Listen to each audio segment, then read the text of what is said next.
Hey everyone! So we're trying to get ourselves ready to take our test, and we're looking at the study guide, but we're also coming back to this worksheet that we looked at previously and we've been working on in class. So to better familiarize yourself, it's always good to kind of look back and just kind of look at some of these other assignments that we've already done. So I want to look at this one right here. This is question number 15 from the, what is this? What is it called? This is called the ideal gas law with the Dalton's and Graham's law. Okay, and we're going to look at number 15 just to kind of refresh your memory on some of these formulas that we were looking at. So this bottom half deals with partial pressure. And in this particular question, it has a percentage in there. And I want to refresh your memory of how to use this particular formula. So the partial pressure of any gas, I'll call it gas X, would be equal to, this big ol' X is called a mole fraction, times the total pressure of the system. Okay? The thing that you have to know about this mole fraction is that this value is always going to be less than 1. It's meant to be a decimal. And there's a couple different ways that you can get that decimal. You can get it from a percentage. So like for example, in this particular problem, if they say 30.0% and you want to change that to a decimal, what would you have to do?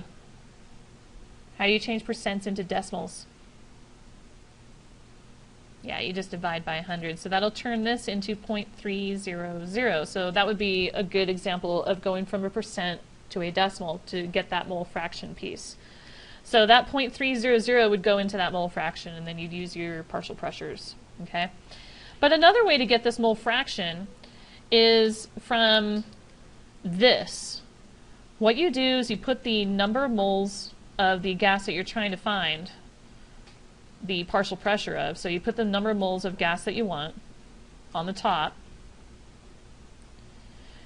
And then on the denominator, you would add up the total number of moles inside of the container.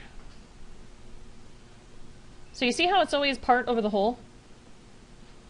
We've talked a lot about, you know, part over the whole, and that's how we do percents. And you multiply by 100. So like percent yield. Percent yield is what you got over what you should have got, times 100. So here we go again. It's part over the whole, the small number on the top, the large number on the bottom. So anyway, so there's two different ways that you can get that mole fraction, that X value. You can use percents, or you can calculate your moles. So let's now read the problem. A container with two gases, helium and argon, is 30% by volume of helium. So if helium is 30%, what percent do you guys think is your argon? Because there's only two gases in there. Yeah, this is going to have to be your 70%. So 70.0, I'm going to use that 0.0 for sig figs. It says calculate the partial pressures of helium and argon if the total pressure inside is 4 atmospheres. All right, so the partial pressure of the argon, all you're going to do is you're going to take that 70.0 and divide by 100 so it changes it into a decimal. All right, there's our little fraction. And then times it by the total pressure of the system, which is 4 atmospheres. And then for the partial pressure of your helium, that was 30%, so I'm going to take 30.0, divide by 100 to change it to a decimal. And then I'll also multiply that by 4.00 atmospheres. And there's your two partial pressures. Now the thing about this is when you solve, those partial pressures should add up to be 4 atmospheres, because that's the total pressure of the system. Okay, it's always good to review these little concepts. Now down towards the bottom, we start talking a little bit about effusion. And in class, we kind of talked about 20 and 21. So I'd actually like to go with question number 20. Okay, so we're comparing hydrogen to chlorine. Hydrogen is a diatomic gas, so we're going to do H2. And I want to get his molar mass, and he's 2.0 grams per mole. Chlorine, he's also diatomic. He's not a noble gas, so he's going to be diatomic, and this is 71.0 grams per mole. And all we're trying to do is to compare the rate of the two. And so you have these formulas that I gave you for, what is this, Graham's law of effusion? And they look really confusing. Let me show you. Rate A over rate B is equal to square root of the molar mass of B over the square root of molar mass of A. And that looks really confusing and kind of scary to my students. But what you need to realize is that this value over here, it really is a number, right? You got a numerator, you got a denominator. If you actually punch that into your calculator, you're going to get a number. And the thing to know is that anytime the number is greater than 1, that means something is going faster. It's kind of like me saying, hey, I'm twice as fast as you. I'm 2 times as fast as you. The number 2 is greater than 1. But if I say, hey, I'm 0.5 times faster, so you see how that's less than 1? That means I'm actually going slower than you, huh? All right, so a review that we had in one of our previous vodcasts was that the substance that has the smaller molar mass, which in this case is your hydrogen, will be faster.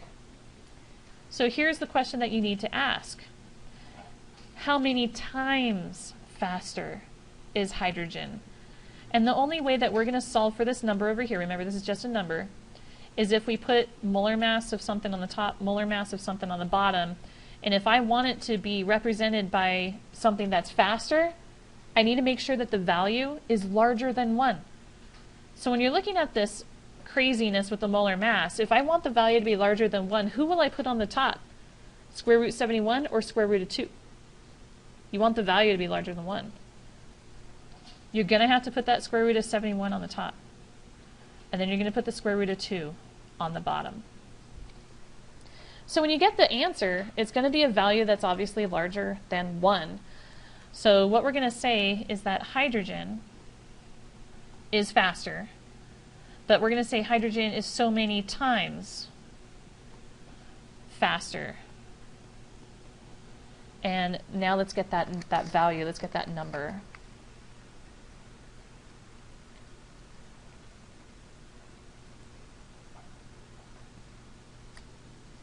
Oops, sorry, hold on, I messed up.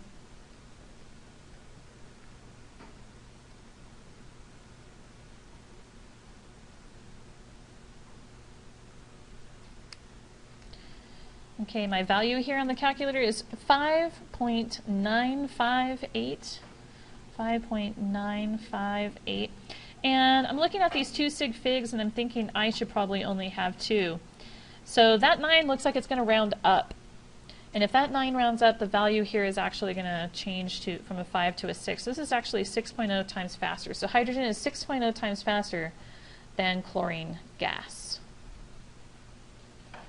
All right, so we're switching gears to the study guide now, and I have a request for problem number 13, and it comes from page 450. All right, so let's take a look at this one, okay?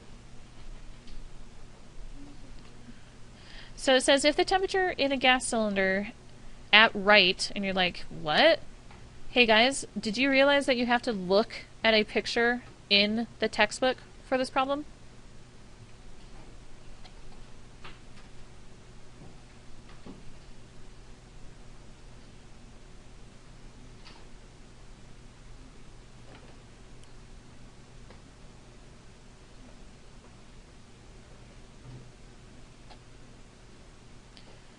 What page did it come from?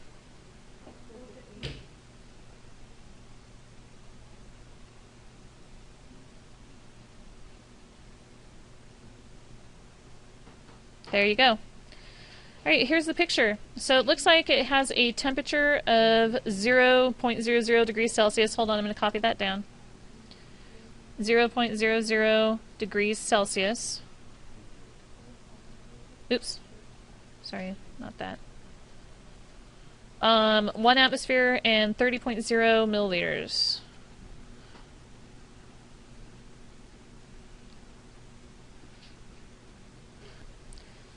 Okay, so there's your initial stuff. It says at right increases to 30.0 degrees Celsius, so there's your second temperature. And the pressure increases to 1.20 atm. And they're trying to figure out if the cylinder's piston will move up or down. So in other words, they're kind of asking for that second volume. All right, we got some issues here with our units. Convert. And see, 273, this will be 303.15 Kelvin. Milliliters no bueno. Okay, and we're going to solve for that V2. So the combined gas law, make sure you're familiar with this. Temperature always gets tucked down on the bottom.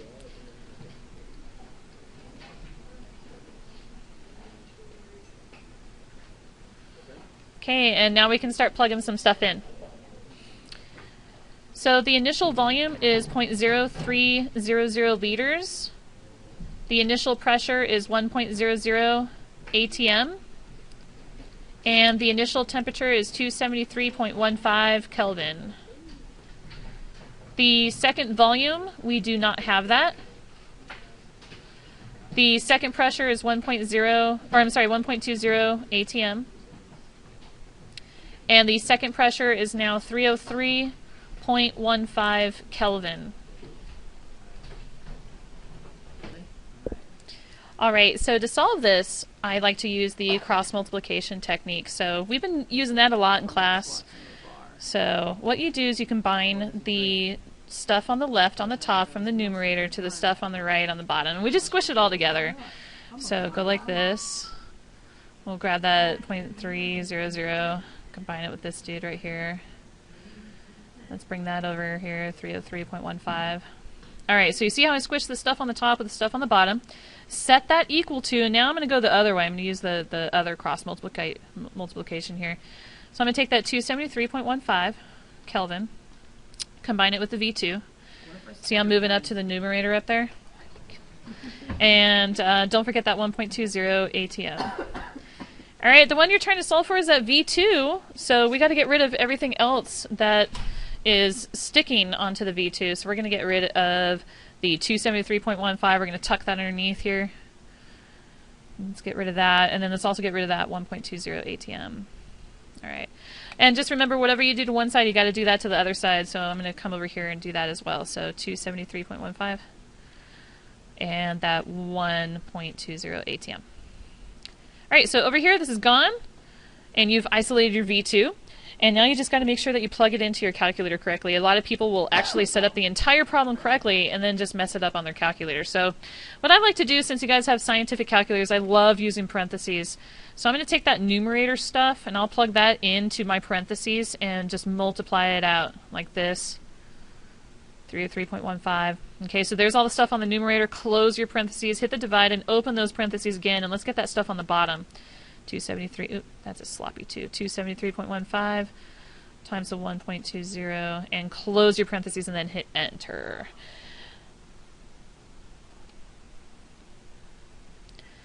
Okay, and I got 0.0277457. It keeps going.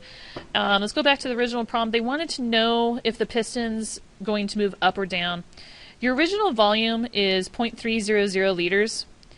It looks like your final volume is 0.0277, and that's volume. Got to make sure you know that that is liters.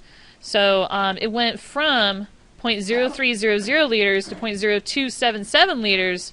So your correct answer is that the piston is going to move down, but I want to see this work to make sure that we confirm that you are actually answering the question. So I want to see that final volume, and then I also want you to say that the piston is going to go down.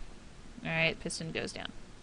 Alright, everyone, I hope that helps you get started a little bit on your study guide. We will be making another vodcast on Monday, so be watching for that. Alright, guys, take care. Have a good weekend.